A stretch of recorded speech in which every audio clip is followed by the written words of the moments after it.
Welcome to healthy India 101। तो शुरू करते हैं अवेयरनेस से वेलनेस तक का सफर। आज का ये एपिसोड थोड़ा खास है क्योंकि हमारे साथ जो डॉक्टर है वो सिर्फ इलाज ही नहीं करते बल्कि बातें भी सुनते हैं। Today we are having with us Dr. Naresh Kumar, a psychiatrist currently working in ESIC Medical College and Hospital, Faridabad. We are very delighted and grateful that Sir has came to our podcast. Thank you so much, sir, for being here. Thank you Sulekha. Sir के बारे में मैं एक और चीज add करना चाहती हूँ कि सर एक तो बहुत हम्बल है, दूसरा सर का जो एकेडमिक एक्सीलेंस है वो बहुत अच्छा है। It is very great to know that he has secured a distinction in his PG examinations also. So basically he is a gold medalist guys, this has to be uploaded. Sir लोग अक्सर mental health को lightly लेते हैं, आपके हिसाब से mental health actually होती क्या है, ये हमारी जनरल ऑडियंस जानना चाहेगी। जैसे सुलेखा बहुत अच्छा सवाल पूछा कि मेंटल हेल्थ जो क्या चीज है। मेंटल हेल्थ मतलब मानसिक स्वास्थ्य है, वो बीमारियां जो हमारे मन के साथ कहीं ना कहीं रिलेटेड होते हैं। लोग कॉमनली पूछते हैं कि सर हमें बाकी ऑर्गन्स तो पता होती है, लीवर पता है, किडनी पता है, मन क्या होता है, मन कहाँ होता है, कौन सी जगह होता है? ब्रेन नहीं, ब्रेन एंड माइंड ये दोनों में कनेक्शन हमें समझना पड़ेगा, दोनों में डिफरेंस समझना पड़ेगा।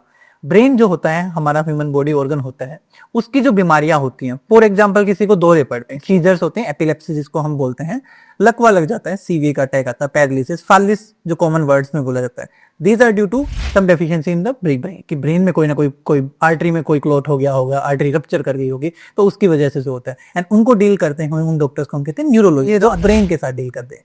साइकेट्रिस्ट वो होते हैं जो मेंटल हेल्थ, जो मन के साथ डील करते हैं। मन फंक्शनल लेवल पे हम कहते हैं, this is for structure level and मन is at the functional level.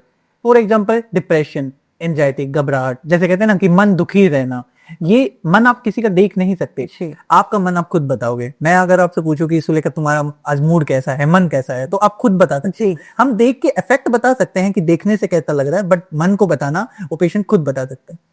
ये इंपॉर्टेंट क्यों होता है? क्योंकि हमारी सोसाइटी में एक चीज देखी गई है, आज की जनरेशन में अवेयरनेस बढ़ती जा रही है, बट अभी भी इस लेवल तक नहीं बढ़ी है कि लोग टाइमली हेल्प लेने लग जाएं। चीजों को इग्नोर किया जाता है। पहले जमाने में लोग क्या कहते थे कि भाई हमने तो कभी मेंटल हेल्थ नहीं, कभी डिप्रेशन हमने नहीं देखा, हमने कभी डिप्रेशन नहीं देखा, काम करते हैं, बढ़िया जीते हैं। आजकल के 10 साल के बच्चे, 12 साल के बच्चे को कौन सा डिप्रेशन हो गया? बट ये एक बहुत क्रिटिकल चीज है, इसको हमें इग्नोर नहीं करना चाहिए। जब भी मेंटल हेल्थ से रिलेटेड प्रॉब्लम्स आए, जब भी कोई सामने वाला पेशेंट या क्लाइंट जब भी कहता है कि हाँ मन दुखी है, परेशानियां हैं, तो यू मस्ट कंसल्ट। ये एक बहुत जरूरी चीज होती है, you must not ignore. Great, sir. Great. So, guys, mental health is a serious problem. You must take it seriously. Sir ने एक बहुत अच्छी चीज बताई है कि माइंड और ब्रेन में एक डिफरेंस होता है। ब्रेन आपका जो है वो स्ट्रक्चरली फंक्शन कर रहा है कि हाँ ब्रेन एक स्ट्रक्चर है, उससे जुड़ी जो भी बीमारियां हैं वो आपका न्यूरोलॉजिस्ट डील करते हैं, और जो माइंड से जो एक फंक्शनल लेवल पे काम कर रहा है उससे हमारे जो डील करते हैं वो एक साइकियाट्रिस्ट होते हैं। तो it was a very good eye opener for me as well. Thank you, sir, for enlightening. Now, a very common or very general curiosity of people to know, sir, एक word होता है psychology, है ना, और एक है psychiatrist. So you are a psychiatrist. So what is the difference between psychiatry, psychology? इसमें बहुत कंफ्यूज होता है लोग, एक्शन में मैं भी होती हूँ, तो ये क्वेश्चन मेरा ही था। ठीक है, तो जैसे हमने मेंटल हेल्थ बताया, तो मेंटल हेल्थ से रिलेटेड जो डिजीज है वो साइकेट्री में आई जी। तो जो मेंटल हेल्थ की डिजीज को साइकेट्री में हम जो ट्रीट करते हैं with the help of medications along with the therapy session, किसी भी बीमारी को, फॉर एग्जांपल हम मेंटल हेल्थ में डिप्रेशन को ट्रीट करने के 2 तरीके हैं, हम दवाई दे सकते हैं या हम थेरेपी सेशंस होते हैं, cognitive behaviour therapy, different therapy sessions होते हैं, काउंसलिंग सेशंस कॉमनली बोले जाते हैं, तो उस तरीके से ठीक करते हैं। अगर वो मेडिसिन से ठीक कर रहे हैं तो दे आर मतलब उनको हम साइकेट्रिस्ट कहते हैं, जो मेडिकेशन प्रिस्क्राइब करते हैं। और जो थेरेपी सेशंस देते हैं वो काउंसलिंग प्रोवाइड करते हैं, दे आर साइकोलॉजिस्ट, वो परफॉर्म टेस्ट भी परफॉर्म करते हैं एंड थेरेपी सेशंस प्रोवाइड करते हैं। ठीक है, बेसिकली जो सपोर्टिव कैरेक्टर है ना इस माइंड की थेरेपी में, जो सपोर्टिव कैरेक्टर है वो साइकोलॉजिस्ट हैं, जो एक्चुअल में ट्रीटिंग डॉक्टर्स हैं दे आर साइकियाट्रिस्ट। तो guys I hope it is very clear, और सर ने तो बहुत अच्छे से बताया है। अब एक बहुत कॉमन क्वेश्चन है, आई थिंक मेंटल हेल्थ का हर एक सवाल एक कॉमन क्वेश्चन है, और वो हमारी जो जनरल पब्लिक है उसके लिए भी एक क्वेश्चन है कि वो पूछ नहीं पाते हैं बट वो पूछना चाहते हैं। सर एक चीज होती है सैडनेस, मैं बहुत सैड हूं और आपने मुझे बोला कि तुम मेंटली इल हो, तो what is the difference between, actual sign difference क्या है सैडनेस में और डिप्रेशन में? मतलब उसके साइंस क्या होते हैं, कुछ साइंटिफिकली हम बता सकते हैं कि ये डिप्रेशन है और ये सैडनेस है? बिल्कुल। तो पहले किसी भी डिजीज को बताने से पहले साइकेट्री में, फॉर एग्जांपल मैं एक छोटा सा एग्जांपल लेता हूँ। फॉर एग्जांपल तुम्हें फीवर हो गया आज, जी।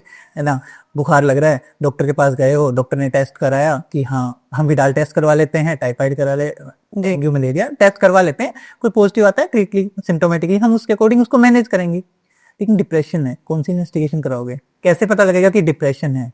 तो उसको डिफाइन करने के लिए हमारे डिफरेंट डिफरेंट क्लासिफिकेशन सिस्टम होते हैं। आईसीडी का जैसे नाम सुना होगा, Yes, sir. International classification of disease, ये सभी डिजीज के लिए होती है, बट साइकेट्री में मोस्ट कॉमनली यूज होती है। सेम डीएसएम होती है, डायग्नोस्टिक स्टैटिस्टिकल मैनुअल होता है, ये साइकेट्री में बहुत कॉमनली आईसीडी 10, 11 जो लेटेस्ट वर्जन हमारे पास चला है, तो उसमें सिम्टम डिफाइन कर रखे हैं कि फॉर एग्जाम्पल डिप्रेशन के ये कुछ सिम्टम है, इसमें से 2 इसमें से, मेजर में से, छोटे माइनर में से 3 कैरेक्टर, तो माइल्ड, मॉडरेट, सीवियर, उसके बेस पे क्लासिफाई करते हैं।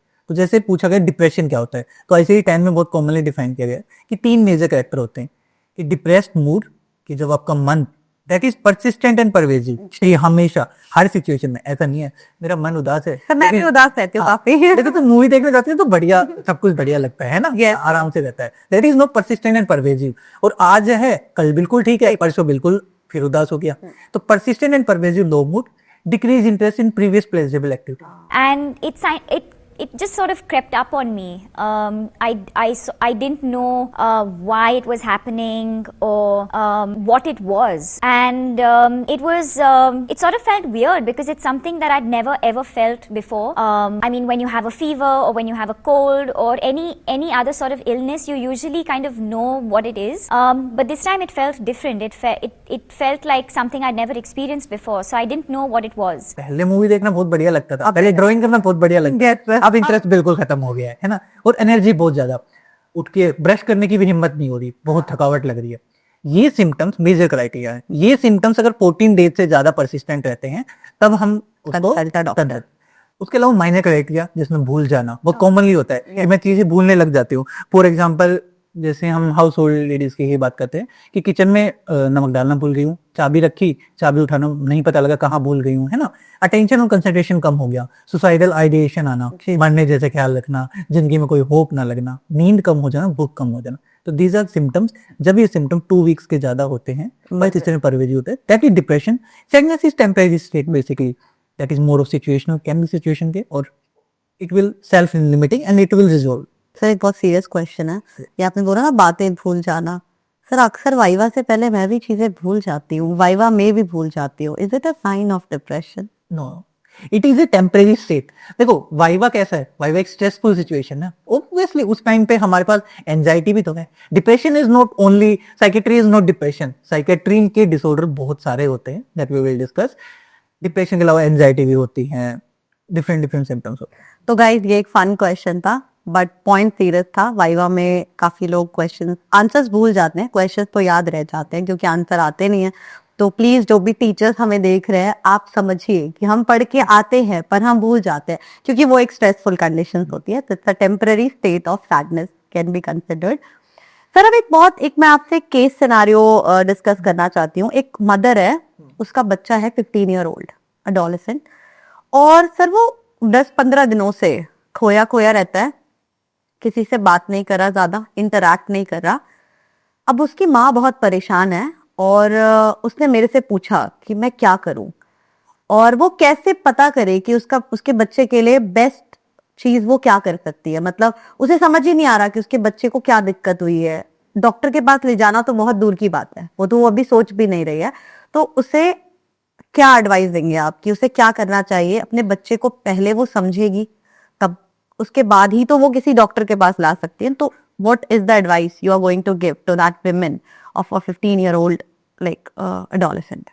साइकेट्री में एक बहुत कॉमन चीज एडवाइस की जाती है कि तुम्हारे पेशेंट को क्या सिम्टम्स हो रहे हैं, उसका केयर गिवर सबसे पहले बता सकता है। तो माँ तो बिल्कुल, माँ का रोल तो हम हर कोई जानते हैं, बेस्ट केयर गिवर होती है। वो बच्चे में छोटा सा भी चेंज होगी ना कि हाँ आज इसका थोड़ा मन अलग है, तो वो हर चीज देख सकती है। तो अगर उसको लग रहा है कि कहीं ना कहीं 2 हफ्ते हो गए हैं, ज्यादा हो गए हैं, बच्चा खोया खोया बात नहीं कर रहा है, तो डेफिनेटली कोई ना कोई सिम्टोमेटोलॉजी अंदर पेशेंट में चल रही होगी। जी सर। तो सी मस्ट कंसल्ट उसके नियर बाई जो भी हॉस्पिटल है, जो भी साइकेट्रिस्ट अवेलेबल है, कंसल्टेशन बहुत जरूरी है। एटलीस्ट जितना प्रॉम्प्ट इंटरवेंशन करेंगे, फॉर एग्जांपल हम थोड़ा साइकोसिस की तरफ भी जाते हैं, डिप्रेशन की बातें करें, Yes, sir. साइकोसिस भी होता है, स्किज़ोफ्रेनिया जिसमें एक इलनेस होती है, तो जितना प्रॉम्प्ट इंटरवेंशन करोगे रिकवरी उतनी ही बढ़िया होती है। जैसे कहते हैं एक टर्म होता है DUP, ड्यूरेशन ऑफ अनट्रीटेड साइकोसिस, जितना लंबा होगा उतना ही क्रोनिक कोर्स। कहते हैं ना कि साइकेट्रिक दवाएं जिनकी भर खानी पड़ती, क्यों भाई 5-5 साल से उसको दिक्कत थी, अपने घर में उसको बंद करके रखा, अब लेके ही आ जाए हो, अब तो खानी ही पड़ेंगी ना। क्रोनिक कोर्स तो आपने ही डिले कर दिया, ड्यूरेशन ऑफ अनट्रीटेड साइकोसिस आपने ही बता दिया। तो जितना प्रॉम्प्ट इंटरवेंशन, जितना जल्दी दिखाओगे, रिकवरी उतनी ही बेटर होगी, दवाइयां उतनी ही जल्दी टेपर डाउन में ही। सो बेसिकली गाइज यहाँ से आप ये कंक्लूड कर सकते हैं कि अर्ली ट्रीटमेंट, जितना आप अर्ली ट्रीटमेंट कराएंगे उतना आप बेटर प्रोग्नोसिस आप एक्सपेक्ट कर सकते हैं। तो whenever you are having any kind of sign or symptom which is indicating towards something like depression or sadness, even a sadness, do consult your doctor because mental health is definitely a serious issue now in this generation specifically. Sir एक question है कि sleep और जो हमारी mental health है, क्या इसमें कोई रिलेशन है? मतलब मैं तो बहुत ज्यादा सोती हूँ तो मेरी मेंटल हेल्थ ठीक होगी, या जो कम सोते हैं उनकी ठीक होगी? मतलब कोई स्लीप और मेंटल हेल्थ में क्या रिलेशन है, वो डेफिनेटली हर बंदा जानना चाहेगा। बिल्कुल, मेंटल हेल्थ में स्लीप का बहुत इंपॉर्टेंट रोल है। हम कहते हैं ना, स्लीप खराब होना, इट कैन बी एक्सेसिव और इट कैन बी डिक्रीज, दोनों कंडीशन। स्लीप डिस्टर्बेंसेस बेसिकली हम वर्ड बोलते हैं, इट इज नॉट कि स्लीप सिर्फ कम ही होनी चाहिए, ज्यादा स्लीप भी कहीं ना कहीं हो रही है तो भी इंडिकेट करती है। तो स्लीप डिस्टर्बेंसेस जब भी होते हैं, can precipitate and can cause psychiatric illness. Basically बहुत सारी साइकेट्रिक इलनेस में स्लीप डिस्टर्बेंस उनका सिम्टम होता है, कोर सिम्टोमेटोलॉजी में होता है। जैसे डिप्रेशन में हमने बताया, माइनर क्राइटेरिया में कहीं ना कहीं स्लीप डिस्टर्बेंस आएगा। सेम अगर हम बात करते हैं मेनिया, एक बहुत कॉमनली बोलते हैं ना, बाइपोलर डिसऑर्डर का नाम सुना होगा। जी सर, बाइपोलर ना, दो पोल बेसिकली, कभी खुश कभी कभी गम, है ना, कभी खुशी कभी खुशी कभी गम, वो वाली चीज है। तो जब डिप्रेशन में, डिप्रेशन कैन बी की स्लीप कम भी हो सकती है, ज्यादा भी हो सकती है, एटिपिकल। मेनिया में भी स्लीप कम होती है, बट दोनों में डिफरेंस होता है। वो जैसे डिप्रेशन का बंदा अगर उसको नींद नहीं आएगी, सुबह उठ को बहुत ज्यादा थकावट महसूस करेगा, काम करने की हिम्मत नहीं होगी, वो कि बिल्कुल शरीर टूटा पड़ा। बट मीनिया का पेशेंट क्या करेगा, सोऊंगा 2 घंटे लेकिन एनर्जी अब भी उतनी है, मेरे को क्या जरूरत है, मेरे पास तो इतनी नींद तो मेरे पास एक्स्ट्रा ही है, मुझे ज्यादा स्लीप की जरूरत नहीं है। सर मैं मेनिक तो नहीं हूँ। नहीं। स्लीप डिस्टर्बेंसेस तो बहुत कोर्स सिम्टम्स हैं, बेसिकली प्रेसिपिटेट भी कर सकता है और उसकी सिम्टोमेटोलॉजी का भी पार्ट होता है। Very true. तो जब भी अगर आप स्लीप डिस्टर्बेंसेस भी फेस कर रहे हैं, इट नॉट टेम्परेरी कि लाइक आज नहीं आई कल नहीं आई, that can be the situation only, but persistent बोला ना कि एक वर्ड जब होता है कि मेनिया में 7 डेज से ज्यादा हो रहा है, डिप्रेशन में 14 डेज से ज्यादा हो रहा है, these are the specific guidelines जो हमें ICD क्लासिफिकेशन NDSM ने जो टाइम पीरियड दिया है। जैसे टाइम पीरियड की बात आ रही है तो हम बताते हैं, साइकेट्री में कोई भी डिसऑर्डर हम तब बनाते हैं जब उसमें वो टाइम पीरियड सेट होना चाहिए, अलोंग विद एक इंपॉर्टेंट टर्म होती है सोशो ऑक्यूपेशनल डिसफंक्शन, कि आपकी सोशल लाइफ में वो दिक्कत हो रही है, पर्सनल लाइफ में हो रही है, ऑक्यूपेशन पे भी। जब ये डोमेन इफेक्ट हो, टाइम पीरियड स्पेसिफाई हो, सिम्टम्स मैच करे, देन वी कैन स्पेसिफाई कि हाँ साइकेट्रिक इलनेस है। तो गाइज आई होप आपने चीजें समझी होंगी। अगर स्लीप डिस्टर्बेंस आप फेस कर रहे हैं, सोने में परेशानी हो रही है, या तो आप बहुत ज्यादा सो रहे हैं या बहुत कम सो रहे हैं, तो अगर ये रेगुलर बेसिस पे हो रहा है, आप अच्छे से आपकी नींद पूरी नहीं हो रही है, तो it might be a sign कि आप किसी भी मेंटल इलनेस से सफर कर सकते हैं। तो do consult your doctor, it is the biggest thing I could ever से, है ना। Doctors advice is the best thing you can go for. हम खुद कई बार सोचते हैं, सर आज की जो मतलब जो ऑडियंस है या जो भी लोग हैं वो ये सोचते हैं कि अरे AI है, सब है ना, हमने अभी AI की बात हम करेंगे आगे, तो इट्स लाइक कि उनको लगता है कि वी आर सेल्फ मेडिकेटिंग, सब खुद कर लेते हैं वो। तो I don't think it's going to work in their favour. तो सर इसके लिए आप क्या बताना चाहेंगे, जो ये सेल्फ मेडिकेट कर लेते हैं, I am not feeling good, मुझे लो फील हो रहा है, मैंने AI किया, उसने कुछ एडवाइस किया, आई हैव टेकन, तो इसका लॉन्ग टर्म में लोगों को क्या चीज फेस करना पड़ेगा? मतलब ये एक रियल क्वेश्चन है, हर चीज पे लोग कहते हैं ना आज AI कर लेंगे, है ना। बिल्कुल। तो इसका आप नेगेटिव साइड बताइए एज अ साइकियाट्रिस्ट, कि अभी तो लोगों को लग रहा है टेम्पररी बहुत बढ़िया है, लॉन्ग टर्म में इसका क्या नुकसान वो फेस करेंगे? जैसे ये चीज बहुत अच्छे से बताइए, मैंने थोड़ी देर पहले एग्जांपल दिया था ना कि भाई आपने एक रिपोर्ट करवा ली, विडाल टेस्ट करवा लिया, AI पे आजकल है ना ChatGPT, जेमिनी वगैरह अपलोड कर दो, ट्रीटमेंट दे देगी, वो बता देगी हाँ भाई ये एंटीबायोटिक ले लो, इतने दिन ले लो। डिप्रेशन है या कोई भी साइकेट्रिक इलनेस है, उसमें सिम्टम्स को हमें इवेलुएट करना होता है। मैं ऐसा नहीं है कि मैंने आपको 1 मिनट बात की और मैं कह दूंगा कि आपको डिप्रेशन है। I have to evaluate the things, कैसे स्टार्ट हुआ, कितने दिन पहले स्टार्ट हुआ, ऑनसेट क्या था, ड्यूरेशन क्या थे, क्या क्या सिम्टम्स हैं, वो मुझे इवेलुएट करने पड़ेगी। देन आई से कि हाँ ये इस डिसऑर्डर की तरफ जा रहा है। ये चीज बात करने से पता लगती है। एआई पे हम सिम्टम्स जानने से पता नहीं लग सकती, हमें खुद ही नहीं पता लग रहा है। वो बंदा इस स्टेट ऑफ माइंड में नहीं है कि जब अपने खुद के सिम्टम्स को बहुत इजीली एक्सप्लोर कर सके। तो that need a consultant, that is mental health professional के पास में जाना चाहिए। वो इवेलुएट कर पाएगा तभी ट्रीटमेंट देगा। एआई पे डालने पे कोई भी मेडिकेशन दी, आप सेल्फ मेडिकेट कर रहे हो, आप मोर देन ज्यादा भी ले सकते हो, प्रिस्क्राइब डोज के ज्यादा ही दे सकते हो। जब आपका डिप्रेस्ड मूड है, सुसाइडल आइडिएशन है, मरने जैसा मन कर रहा है, दवाइयां तो ले ली आपने, ठीक है, डाल दिया भाई, लो मूड है, एंटी डिप्रेसेंट आ गई, क्या पता वो क्लोनाजिपाम का लब ज्यादा खा के आ जाओ। जी sir, definitely can happen, overdose mood can evaluate. तो सेल्फ मेडिकेशन बहुत गलत है, ये कभी नहीं करना चाहिए। सिर्फ साइकेट्रिक इलनेस में ही नहीं, सेल्फ मेडिकेशन हमें किसी भी तरीके की जिस भी आप परेशानी से जूझ रहे हैं उससे निकलने के लिए सेल्फ मेडिकेट मत कीजिए। एक डॉक्टर की सलाह सबसे बेहतर चीज होती है जो आप ले सकते हैं। अभी तो हम चलो साइकेट्रिक इलनेस पे बात करें, किसी भी तरीके की अगर आप परेशानी या बीमारी से अगर आप गुजर रहे हैं तो आप डॉक्टर की एडवाइस से ही दवाइयां लें, क्योंकि कई सारी दवाइयां रिएक्ट कर जाती है बॉडी में। सर ये भी हम वो तो नहीं, अपने जो हमारे चीजें हम सारा डिटेल नहीं लिख पाते। A doctor will evaluate you better than AI guide. He is actually the chat GPT of your life, so better consult a doctor. एक चीज मैं बताना चाह रहा था, जैसे अभी सेल्फ मेडिकेशन वाली बात पे हुई थी, चैट जीपीटी पे हम सिम्टम्स डाल रहे हैं कि ये सिम्टम्स है। हम बहुत बार वो चीजें नहीं डाले जो डॉक्टर आपसे पूछेगा। हम जाते हैं भाई अब लैक्टोज इंटॉलरेंट है या नहीं है, कोई ड्रग एलर्जी है या नहीं है, किसी ड्रग से पहले साइड इफेक्ट हुआ है या नहीं हुआ। ये बहुत इंपॉर्टेंट चीज होती है। ये चीज हम चैट जीपीटी पे नहीं डाले, हम लगा कोई बात नहीं, पेशेंट को भी नहीं पता होती ना, नहीं पता होती ना कि इतनी इंपॉर्टेंट नहीं है। आपने वो डाला, उसकी वजह से आपको एनाफाइलेक्सिस रिएक्शन हो गया, वेरी कॉमन ये तो बहुत दिक्कत होती है, सीरियस कॉम्प्लिकेशंस फिर फेस कर सकते हैं ना। सर अब मैं एक बहुत इंपॉर्टेंट क्वेश्चन पूछने वाली हूँ, जैसे substance abuse very common in India. जो भी हमारे टीनेजर्स एडोलेसेंट्स हैं वो इस ट्रैप में बहुत फंस जाते हैं, है ना। तो कब हम कहेंगे कि जो नशा है वो कंट्रोल में है या नहीं, ये हम कैसे बताएंगे कि हाँ, कोई कहता है ना कि अरे मैं तो कैजुअल ड्रिंकर हूँ, ओकेजनली पी लेते हैं, बट ये ओकेजन कब तक ओकेजनली है और कब ये एडिक्शन बन रहा है, कि आप एक बार थोड़ा हमें समझाइए। ये बहुत अच्छा पर्सपेक्टिव बात की सब्सटेंस अब्यूज का। जी सर। साइकेट्री सिर्फ साइकेट्री डिसऑर्डर्स पे नहीं है, इसमें स्लीप भी आई, जैसे हमने स्लीप पे बात किया, इसमें सब्सटेंस भी आता है, सेक्सुअल डिसऑर्डर्स भी आते हैं।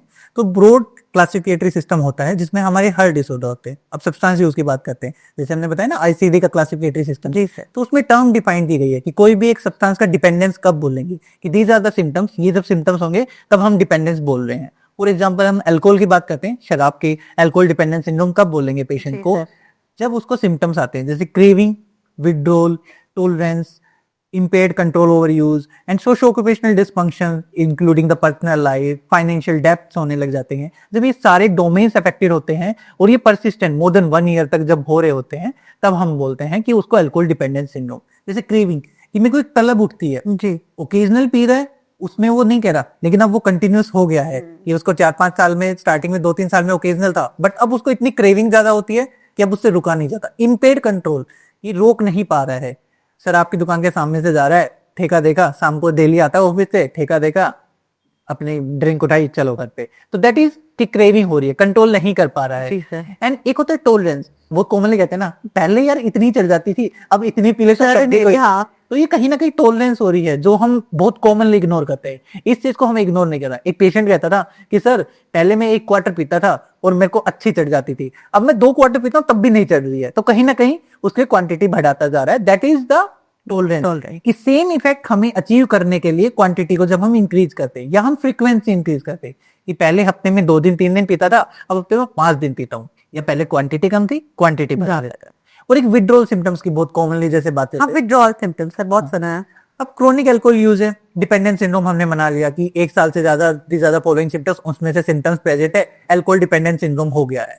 अब जिस दिन वो शराब छोड़ता, किसी दिन कि मैं कंटिन्यूअसली पी रहा, एक दिन मैंने छोड़ा, पूरा शरीर कांपने लग गया, घबराहट बेचैनी बहुत ज्यादा होने लगी, उल्टी आने जैसा मन हुआ, ऐसे लगता है पूरे शरीर पे चींटियां सी चल रही हैं, कानों में कुछ आवाजें भी सुनाई दे सकती हैं, सर दर्द बहुत ज्यादा हो रहा है, और इसी के सीरियस इलनेस में डिलीरियम ट्रेमेंस जैसे हम मेडिकल में यूज करते हैं, डिलीरियम ट्रेमेंस में क्या होता है, कंफ्यूजन होने लग जाता है, विड्रोल सीजर्स भी आ सकते हैं। ऐसा नहीं होता कि दौरा सिर्फ न्यूरोलॉजिस्ट में ही होता है, अल्कोहल की वजह से विड्रोल स्टेट में भी विड्रोल सीजर आ सकता है। तो these are the withdrawal symptom जब भी वो छोड़ने की कोशिश करेगा। अब पेशेंट क्या कहेगा कि सर जब तक पी रहा था तब कुछ नहीं हो रहा था, कल छोड़ी मैंने या परसों मैंने बंद की, ये लक्षण आ गए, नींद भी नहीं आ रही, मैंने दोबारा पी ली।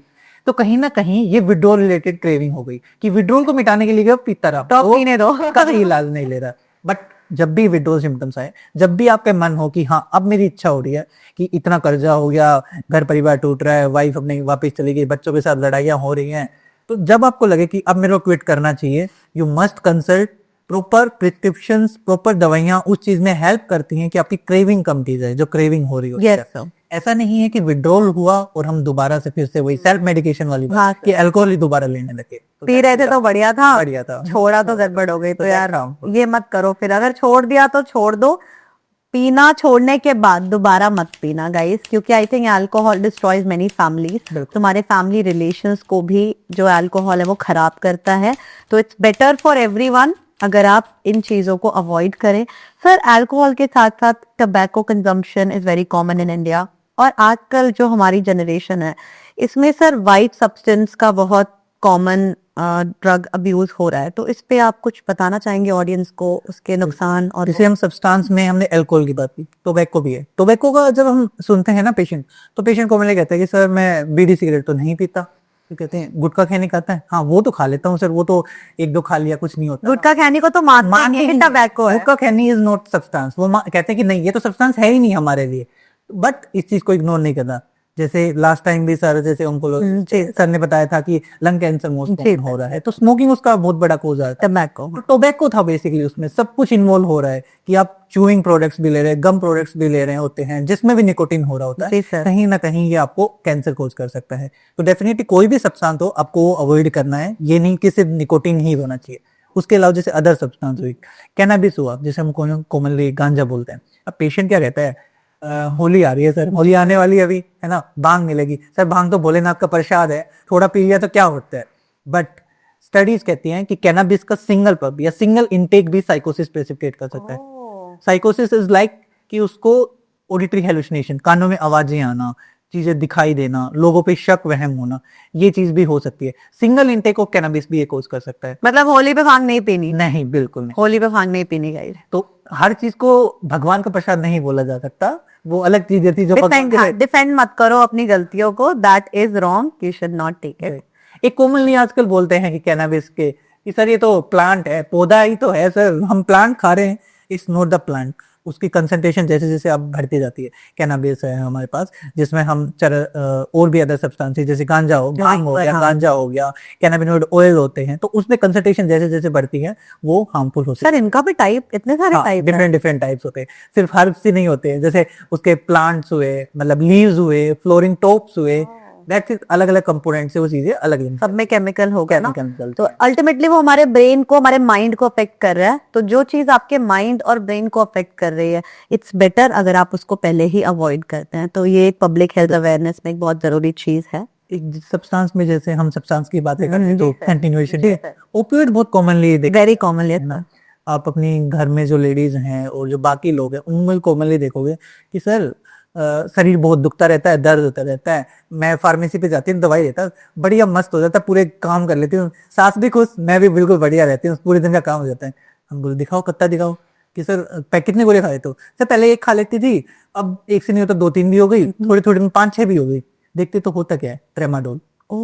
कहीं ना कहीं ओपियोइड का कंसंट्रेशन भी बढ़ता जा रहा है। वेरी ट्रू सर, है ना। ओपियोइड में सिर्फ मोर्फिन, हीरोइन तक ही सीमित नहीं है, कहीं ना कहीं आप ट्रेमाडोल का, हमारे जो नॉर्थर्न स्टेट्स हैं, जैसे नॉर्दर्न स्टेट में पंजाब वाली साइड हम देखते हैं स्पाज्म प्रोक्सिकोन आता है, ट्रेमाडोल की जो टैबलेट आती है, तो लोगों को खाने से तो बहुत हाई मिलता है, इनिशियली 1-2 टैबलेट में इफेक्ट आ रहा है। वही टॉलरेंस वाली बात, टॉलरेंस सिर्फ अल्कोहल में नहीं होता है, ट्रेमाडोल की टैबलेट्स में भी होते हैं। हमारे पास बहुत सारे ऐसे पेशेंट आते हैं, कहती सर छोड़ दूं मैं तो काम ही नहीं कर पाऊंगी, क्या करूं बताओ, सारा शरीर दुखता है, तो छोड़ बिल्कुल नहीं पा रही है, उल्टा बढ़ते बढ़ते इतनी गोलियां हो गई। अब फार्मेसी नहीं दे रहा सर, ब्लैक में लेनी पड़ती है, उसको भी पैसे एक्स्ट्रा देने पड़ते हैं। घर परिवार वाले भी परेशान हो। पर ट्रामाडोल तो बहुत कॉमनली यूज होती बहुत है। कॉमनली यूज है। मतलब मुझे भी आज फर्स्ट टाइम ये चीज पता लगी है। मतलब आई न्यू कि opioids are harmful, but I didn't know कि ट्रामाडोल तो बहुत कॉमनली पेन में लोग यूज कर रहे हैं और मिसयूज कर रहे हैं। डिपार्टमेंट में भी यूज करते हैं, बट हर चीज एक स्पेसिफिक, जैसे आपने अल्कोहल का बोला, जी एक ओकेजनल था, एक स्पेसिफिक क्वांटिटी में जो यूज की, मिनिमम पीरियड के लिए यूज Very जानी चाहिए।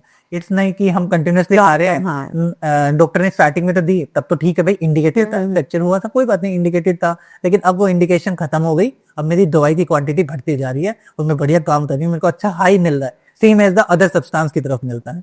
तो ये चीज भी बहुत इंपॉर्टेंट है। This should be avoided guys and it's very important. काफी माइंड ओपनर था और sir has put light on to it and I am very grateful.